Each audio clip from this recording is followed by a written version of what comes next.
Hello, my friends. Jennifer McCollum here, business coach for parent coaches and founder of the Parent Coach Club.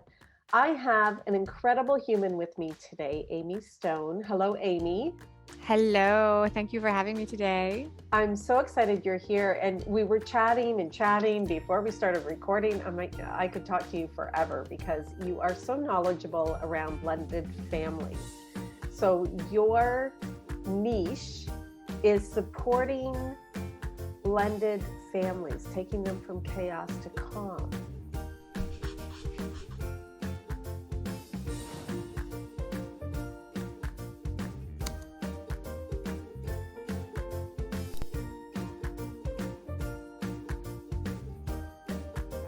Can you just tell us about that? Tell us what a blended family is and how you got doing this work. That's a wonderful question. And it is a spot of a little bit of confusion because the words can be different depending on who you're talking to. So my name is Amy Stone. I was a step parent before I was a biological parent. I fell in love with and married a man who already had children. He had been married before and divorced, and he had children. When we started dating, we got married. I became a stepmom first. And it's an interesting journey, and one that is not always featured or highlighted in parenting resources, even though it's really common, right? It's a really, really common situation. So that was the start of my parenting journey. And then he and I had 2 children together. So I have a total of 4 kids that are in my house, 2 stepkids and 2 biologic kids. My stepkids are grown and flown, as we say. They're adults. I'm on the other side of that journey, and my biologic kids are young adults. So I've been a parent and a step parent for close to 2.5 decades. This is my lived experience, and as a coach, there is a part, and you are a business coach, so you take people through this. There is a part of figuring out what you know and where your business should be, where you think about and talk about what are the things that people ask you for help with. And this was the thing that people had always come to me and asked me for help with. And there is a part probably for a lot of parenting coaches who are not maybe PhDs in behavioral science, because I'm a life coach, where you think to yourself, oh, is this really something I can do? But I do have a lot of lived experience, a lot of problem solving experience, and now a lot of coaching experience. So that's what I do. I help people who are going through this process of either joining a family that already has an existing structure, like joining a family that has children, or blending 2 families where there's 2 groups of children, in any of those stages, and the struggles that come up in that process. That is amazing. And I know today we don't have time to go through all the struggles and all the ways that you can support blended families, but you're going to focus on 3 of them for us. Is that right? I'm going to focus on 3 of them. And if I go too long, you tell me to hush up. I think if you're in a blended family right now, you probably just want Amy to keep talking, but we're going to try and keep it to the 3 points because they're good. They're good. Thank you. So let's get right into it, Amy. And again, I don't even think we said what your website was yet. We're going to talk about it at the end, but it's amysaysso.com. If someone wants to be checking it out, well, Amy's chatting, but Yes. let's dive right into it. The 3 things that step parents, right? Step parents, right? Yeah, we can say that. Yeah. We can say step parents. Okay. We can say step parents. Not everybody uses the word step parent. So I sometimes say adults and blended family, but not everyone knows what a blended family means. For a very brief time, I was saying things like that I help second wives, but that got very confusing because that means different things depending on who you're talking to. So, but I say adults and blended families because a lot of times I'll be working with people who are not yet married and they don't feel like they own that title of stepmom or stepdad, right? So vocabulary can have a lot of power when you have like these mixed combinations. So, all right. So we're going to talk about the 3 things. Should we go right into it? Let's do it. All right. The top things that people fight about and have conflict about and struggle with in a blended family is the same thing that is the top conflict in any other family, and that's money, right? So understanding the money balance between the house where you live, the money you bring to the table, and the other requirements and contractual obligations that may or may not exist. That is a top point that people struggle with, and how to talk about it without totally losing your mind. And it changes. Anybody who is in a family knows that the money relationship changes all the time. It changes as our lives change. It changes as the kids age. Financial commitments for a newborn are completely different than when your kid decides that they absolutely positively need to play travel, soccer, or be on whatever, activity they want to do, right? So it's a thing, right? The second thing, which is a very close second and may really honestly be a tie for the top, is the challenge of bringing two different parenting styles into a new house.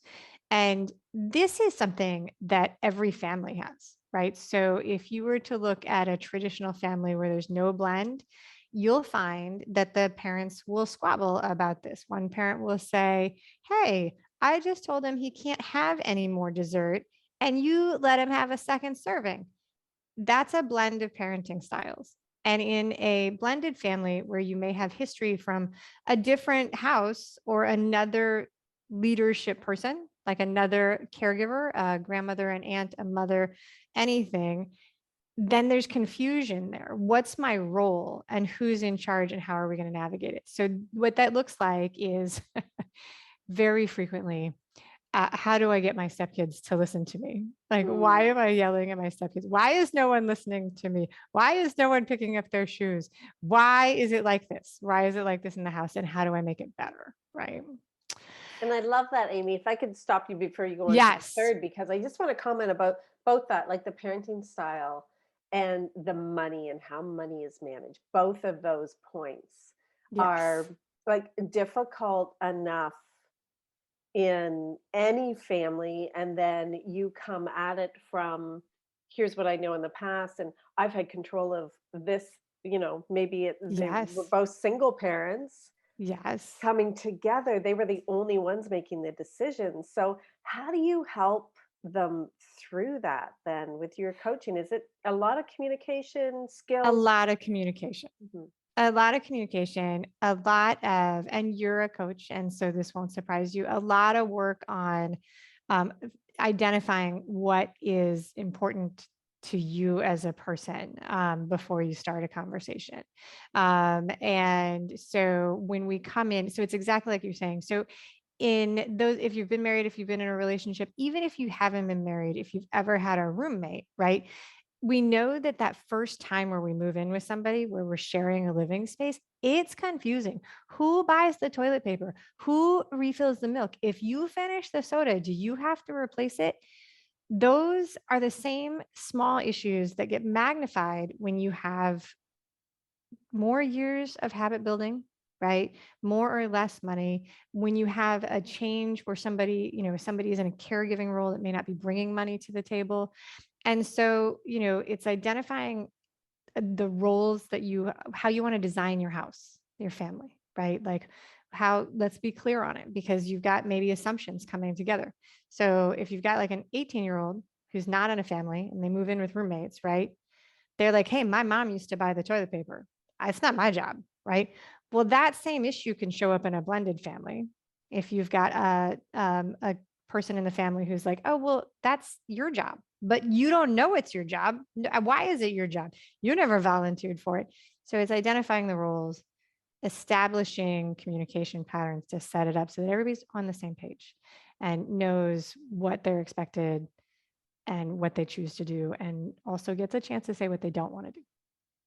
That's awesome. And I can see how a third party would be Oh so yeah. beneficial. Like I don't think I could do that right now with my husband. Like that's a lot of details, like the money, the parenting styles, Yeah. like a third party, just being able to, help get everyone on the same page, kind of leave the emotions out of it too a little bit, because there's a Yes. lot of emotions around those decisions. So Yes. I love that you Yes. focus on that. Okay, tell us the third thing that blended families So struggle with. the third thing that blended families struggle with, that people in blended families struggle with, is feeling comfortable in their own home. So our home is a haven, right? Your home is your castle. The home is where you want to feel very comfortable. And anytime there's a change in the home, one or more of the people can every once in a while feel a little uncomfortable, right? And when I say that this can happen, it definitely happens when you start bringing a blended family together. It's a super common thing. And that's that's a big thing, which is it's common. It takes a while, right? This also happens. Think about the last time you had a house guest, right? When you have somebody come and stay in your house and they're there and you're like, oh, you know what? I don't know if I can go make my coffee in the underwear today. Like, is somebody going to be there? It's a change. It's totally a change. And when you have a dynamic where you've got an adult and a caregiver and a very emotional role, like a parent or a step parent, it does take some time to transition about that. And when you have somebody who is feeling uncomfortable in their personal space, that does become very emotional and it's very charged. And frequently, we deal with a situation where you feel like you signed up for something that is not the way it's rolling out. It's a little bit, so it's dealing with that and coming together. What did you expect? How do you want to create it? What's actually going on? Things like that. I love that you're focused on these three things. And what comes to my mind is, you know, in a blended family, you don't often probably think about all of the struggles because Right. there's probably that like honeymoon phase of everyone's together, it's new and it's fun, and then you got to think of the serious things. Yeah. So And that it's interesting because, right, we all know it's one of the reasons that I think I'm so excited to help people with this. And one of the reasons I think that what I bring to the table is valuable is that there are hundreds of bridal magazines, right? And they tell you about the fact that, the first year of living together in a new marriage is hard, right? It's not often talked about with if you're joining a blended family, right? And so sometimes people are a little less ready for that transition period and they think that they're doing something wrong, but it's a transition period and you can do it, right? You can awesome. do it. So when should people reach out to you? Like before they are together, if they have troubles, when is the That is a best time to great start working question. with you?